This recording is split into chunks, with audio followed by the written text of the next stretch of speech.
नमस्कार. आम्ही आज या ठिकाणी जे दाजीपूरपासून कोंढा घाटापासून जे देवगडपर्यंत काम MSIDCचं अंतर्गत निखिल कन्स्ट्रक्शन या कंपनीने घेतलेलं आहे. त्या ठिकाणी आम्ही त्या कन्स्ट्रक्शन कंपनीच्या त्या ठिकाणी भेट दिली. काही जाब विचारण्यासाठी आम्ही निखिल कन्स्ट्रक्शनला गेलो होतो.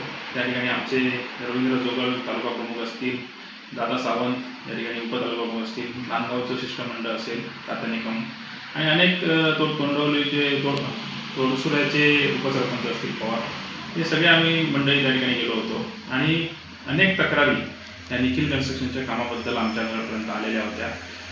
त्याची अनेक वेगवेगळ्या गावातली शिष्टमंडळ म्हणजे वाणिवड्यापासून शिरगाव, तोडसुरे असेल, कोंढा असेल किंवा नांदगाव या ठिकाणी आम्हाला भेटलेली होती. त्या ठिकाणी महत्त्वाचा मुद्दा या ठिकाणी असा आहे की ह्या जवळजवळ 66 किलोमीटरच्या कामामध्ये म्हणजे दाजीपूरच्या घाटापासून जे देवगड रस्ता आहे, देवगडपर्यंत शहरापर्यंत जो रस्ता असतो, हा 66 किलोमीटरचा जो रस्ता आहे तो निखिल कन्स्ट्रक्शन यांनी घेतलेला आहे.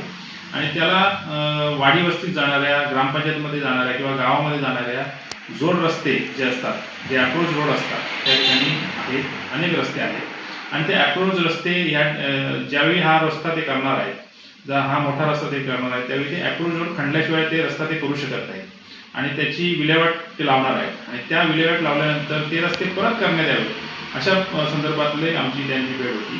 खरं म्हणजे हे जे रस्ते घेतलेले आहेत, ह्या रस्त्यावरती जे अप्रोच रोड आहे ते जवळजवळ 90पेक्षा म्हणजे 100 अप्रोच रोड आहे. पण ते अप्रोच रोड करण्याचं त्यांनी ठरवलेलं आहे ते फक्त 11 आहे. कारण त्यांच्या एस्टिमेटमध्ये फक्त 11 जंक्शन त्यांनी करायचं ठरवलेलं आहे किंवा एस्टिमेटमध्ये ते आहे. पण आम्ही ह्या संदर्भात त्यांचे जे MSIDCचे जे अधिकारी आहेत, ते कार्यकारी अभियंता आहेत, जे नाईकवडे म्हणजे जे मुंबईला बसतात, अभित नाईकवडे, यांच्याशी फोनवरनं संपर्क साधला. फोनवरचा संपर्क साधल्यावरती आम्ही त्यांना सांगितलं की हे अप्रोच रोड जे 100पेक्षा जास्त रोड आहेत ते तुम्ही सगळे घेतले पाहिजेत. तुम्ही जे 11 रोड घेतलेले आहेत ते सगळेच रोड तुम्ही या ठिकाणी अप्रोच रोड घेतले पाहिजेत, अशी त्या ग्रामस्थांची, नागरिकांची, कोकणातल्या असतील, या रोडवरती जाणाऱ्या नागरिकांची असेल, सगळ्यांची मागणी आहे. त्यामुळे हे सगळे रोड घेतले पाहिजे. मी ह्या अनुषंगाने ग्रामपंचायतीला पण आवाहन करतो की ज्या ग्रामपंचायती ह्या अप्रोच रोडवरती येतात किंवा वाडी वस्ती येतात, अशा ठिकाणी ग्रामपंचायतीने MSIDCला एक पत्र पाठवलं पाहिजे या संदर्भातलं की हे अप्रोच रोड यामध्ये एस्टिमेटमध्ये घ्यावेत आणि ते करावेत.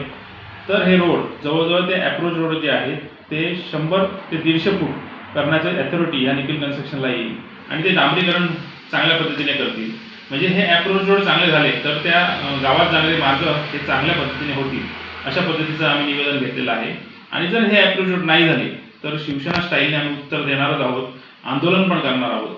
त्याच्यामुळे हे अप्रोच रोड झालेच पाहिजेत अशा पद्धतीचं निवेदन आम्ही अभितजी नाईकवडे जे कार्यकर्ता अभियंता MSIDC आहेत त्यांना पाठवणार आहोत. आम्ही आमदार वैभव नाईक असतील, माजी खासदार विनायक राऊत असतील, यांच्या अनुषंगाने सुद्धा पत्रव्यवहार आम्ही त्यांना करणार आहोत. त्यामुळे जास्तीत जास्त लवकर याचं एस्टिमेट करून त्यांनी ह्या निखिल कन्स्ट्रक्शनला हे रोड करायला सांगावेत अशा पद्धतीची आम्ही हे निवेदन दिलेलं आहे. त्याच पद्धतीने अनेक लोकांच्या शेतामध्ये पाणी जातं, कोणाच्या घरात पाणी जातं, कोणाची गटरं बांधली गेली नाहीत, अशा अनेक तक्रारी त्या ठिकाणी आहेत.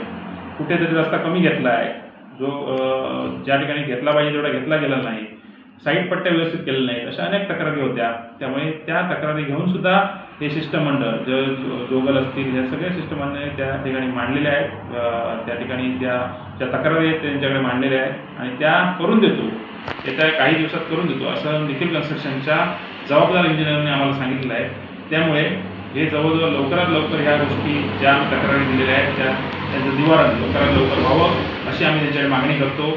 जर ह्या मागण्या पूर्ण झाल्या नाहीत तर परत एकदा मी सांगतो की शिवसेना स्टाईलने आम्ही आंदोलन केल्याशिवाय ह्या MSIDCच्या कार्यालयावरती आम्ही राहणार नाही, एवढं मी सांगून थांबतो. धन्यवाद. जय हिंद, जय महाराष्ट्र.